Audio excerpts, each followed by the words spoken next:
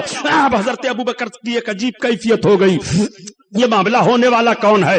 آخر یہ کیسی بات ہم سے راہب کہہ رہا ہے؟